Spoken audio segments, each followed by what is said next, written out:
Unidos, estamos con el escritor argentino Vidal Mario de El Chaco. Es muy conocido, es una persona que cultiva la literatura, es un artista nato y también es periodista, y el trabajo de periodista le ha llevado en estos últimos años a una ardua defensa en rescate y valor de la memoria por los pueblos originarios, ¿no? Has escrito como 4 libros, ¿no? Sobre las... ¿cómo es? El primer libro, Ajá. bueno, en mi provincia, en el Chaco, el 19 de julio de 1924, hubo una atroz matanza de aborígenes en una reducción que se llamaba Napalpí, ¿no? Bueno, esa matanza después fue sepultado, permaneció en el olvido durante más de 70 años, hasta que en 1994, en el marco de mis investigaciones periodísticas, llego yo a esta historia y mi único mérito fue haber desempolvado nuevamente esa olvidada masacre e instalarlo en la sociedad argentina. Lo hice a través de un libro que se titulaba Napalpí, la herida abierta. Fue un libro que fue utilizado como causa testigo para una demanda por 118 millones de dólares contra el Estado Nacional Argentino, ¿no? Entonces, tengo el privilegio de que uno de mis libros, Napalpí, la herida abierta, haya sido utilizado como detonante de una demanda millonaria contra el Estado Nacional argentino. Después de eso, como fueron apareciendo más datos sobre esa matanza, fui escribiendo más libros sobre el tema. En total son 5 los libros que le he dedicado a la que pasó a la historia con el nombre de Masacre de Napalpí.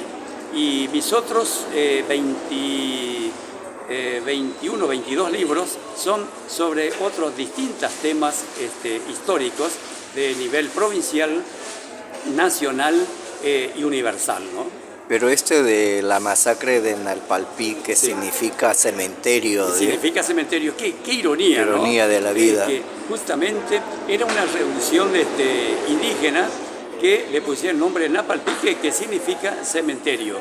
¿Quién se hubiera imaginado que con el correr del tiempo verdaderamente esa reducción se iba a convertir en un cementerio, ¿no?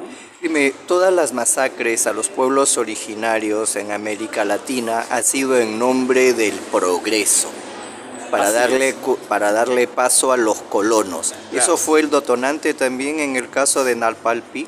Bueno, en este caso el aborigen ya se había asimilado mucho a los colonos, ¿no?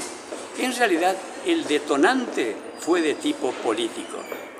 Apareció en determinado momento por el Chaco un gobernador, uno de los más nefastos y corruptos que haya pasado por la provincia del Chaco. Su nombre era Fernando Centeno, calificado por muchos como un hombre que nunca jamás ganó un peso honradamente, ¿no? Y bueno, y comenzó a explotar para su beneficio a los habitantes de la reducción de Napalpí hasta y eso fue lo que produjo, fue la chispa que encendió la rebelión aborigen, que fue la primera y última rebelión agraria argentina de la República Argentina, ¿no? Y bueno, y el 19 de julio de 1924 ellos se encontraban en una zona denominada Cañada Mocoví, pero en realidad no estaban allí en tren belicoso, sino para escuchar la palabra de uno que ellos llamaban un santón, ¿no?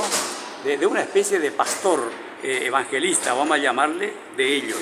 Y aprovecharon la presencia de centenares de aborígenes allí, que se concentraran para que hasta con ayuda de un avión perpetrar esa masacre, ¿no? En esta historia está Manuel Obligado, un coronel, así se llamaba, creo, ¿sí? Sí, ahora... ¿Cuál es el papel que jugó este? ¿Fue el verdugo? No, Manuel Obligado fue mucho antes.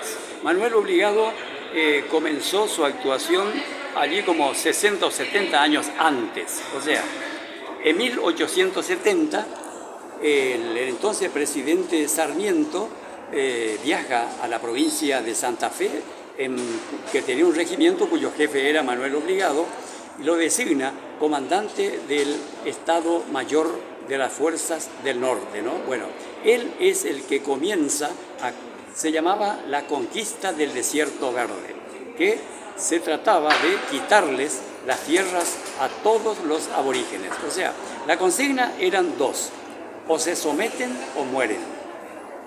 No había otra alternativa para el aborigen. O sea, un poco el detonante de aquella... Es increíble, ¿no? La guerra de los aborígenes chaqueños contra el Estado argentino es una de las más largas que recuerde la historia humana. Duró nada menos que 47 años, casi medio siglo. Comenzó en 1870 y recién fue declarada militarmente terminada en 1917 por el presidente Irigoyen.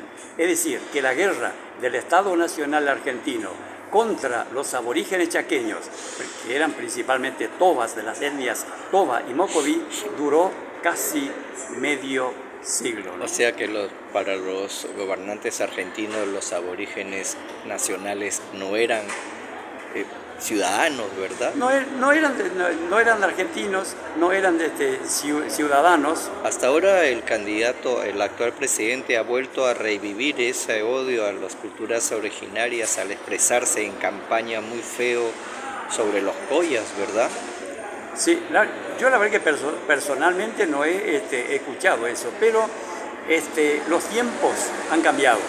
Ahorita acá en la Plaza de Congreso, has visto, hay una manifestación de jujeños que están, de culturas originarias, que están 2 meses acá en Argentina pidiendo audiencia con el presidente, pidiendo audiencia con los diputados y no les hacen caso. Claro.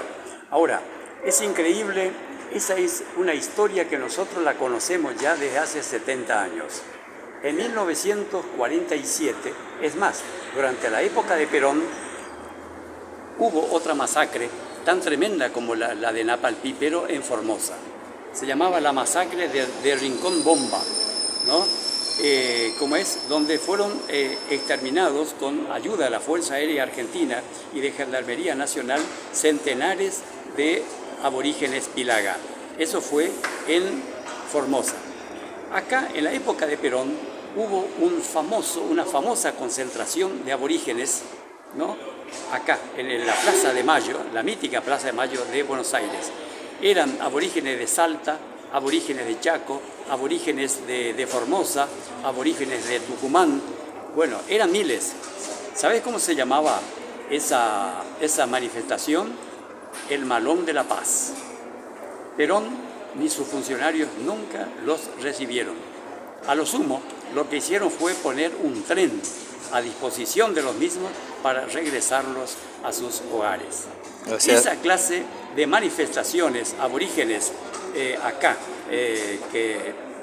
para concluir aquí en Buenos Aires, realmente para nosotros ya es histórico. En todos los gobiernos... Son saludos a la bandera nomás, ¿verdad? Son saludos a la bandera, es como reclamar en el desierto.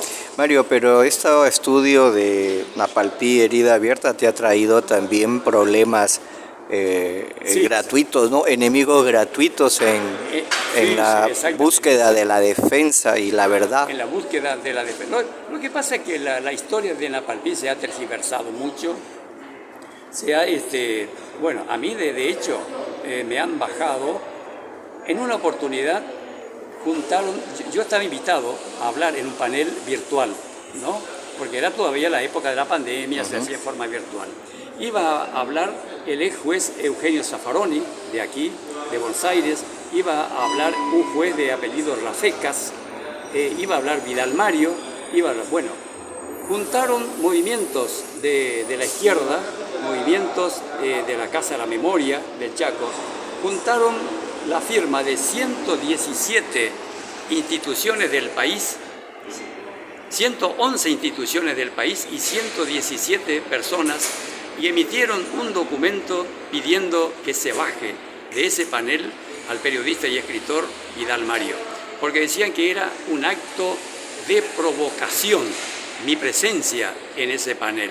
Me tildaban, la acusación era de negacionista, una acusación que rechacé. ¿Cómo lo pueden acusar de negacionista a quien ha escrito nada más y nada menos que 5 libros sobre el tema? Sobre un tema, ¿no? Pero esto te ha llevado también a que a nivel internacional se reconozca tu trabajo. Los libros se han presentado en Estados Unidos, en España. Sí, exacto. Sí, este libro, la historia de Napalpí, se ha difundido en países como Alemania, como Austria, como Suecia, todos países de habla alemana, a través de una periodista alemana que se llama y vive todavía, bueno, no me acuerdo en este momento su nombre. Bueno, yo lo presenté en la iglesia Saint Elizabeth de Nueva York, ¿no?, en el barrio de Manhattan.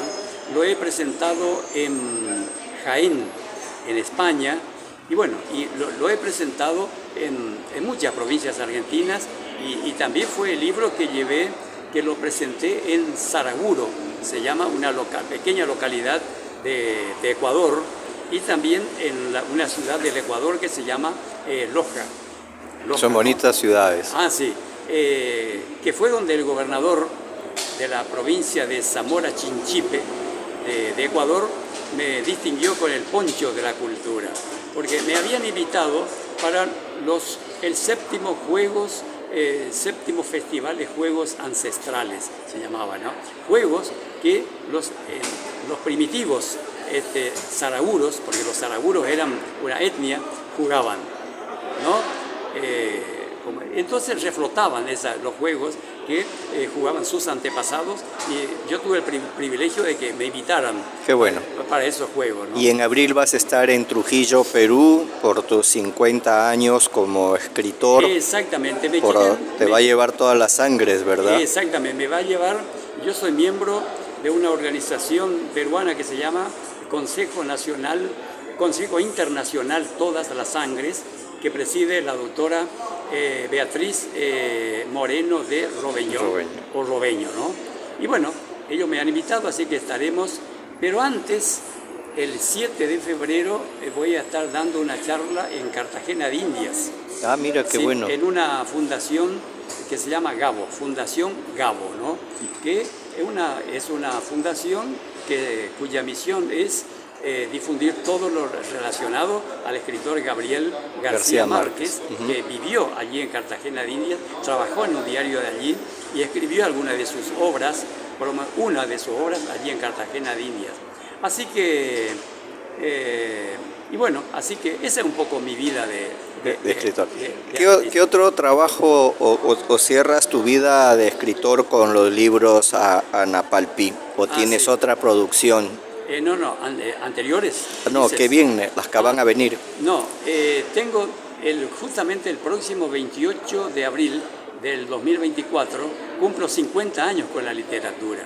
Mi primer libro lo presenté el 28 de abril de 1974, día en que yo cumplía 21 años, un domingo fue. Y ahora tengo 70 años y el próximo año voy a cumplir 50 años con la literatura. Y voy a presentar ese día, 28 de abril del 2024, un libro autobiográfico cuyo título va a ser 50 años a pura letra. Que es el libro que voy a presentar en Trujillo, Perú, en el marco de ese homenaje. Va a ser una síntesis de todo lo que humildemente he venido haciendo a lo largo de los pasados 50 años en materia periodística y literaria, ¿no? Bueno, Vidal Mario, muchas gracias por atendernos y te deseamos éxitos y espero visitarte en la provincia del Chaco. Muchas gracias. Muchas gracias por tu gentileza, Gracias.